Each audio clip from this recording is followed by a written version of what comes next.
હાલો મિત્રો, આજે હતો સમર કેમ્પનો છેલ્લો દિવસ એટલે અમારે રેડી થઈને જલ્દી જવાનું હતું ગાર્ડનમાં. એટલે માધવને પણ મેં આજે નાહી ધોઈને તૈયાર કરી દીધો છે અને કપડાં પણ મેં જો દોરીએ ઠેકાણે પાડી દીધા છે. અને ઘરનું બધું કામ પતાવીને હવે મેં એક નાનકડો ફોટો પણ લઈ લીધો છે એની ફ્રેન્ડ સાથે અને અમે હવે પહોંચી ગયા ગાર્ડનમાં, જ્યાં અમારે પહોંચવાનું હતું, જ્યાં અમારે જે ગેમ્સ રમવાની હતી. અને બધા ગેમ્સ એન્જોય કરે છે અને આજો બંને ભૂખ્યા થઈ ગયા તો ખાઈ પણ લીધું બેએ. અને અમે જોઈએ છીએ ગેમ્સ, અમે પણ રમી લીધી.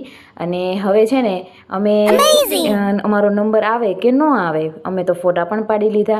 અને હવે અમે પહોંચી ગયા છીએ ઘરે. તો બહારથી આવ્યા તો તડકો બહુ જ હતો એટલે મેં માધવના છે ને બધા કપડાં કાઢીને એને થોડીક વાર છે ને રેસ્ટ માટે બેસાડી દીધો ગરમીના લીધે. અને સાંજે હતો આજે મારો અને માધવનો બર્થડે, તો થોડીક અમે ડેકોરેશન કરી અને ફોટા પણ પાડી લીધા. અને કેક તો છે ને એની માસી લઈ આવ્યા હતા. તો મળીએ નેક્સ્ટ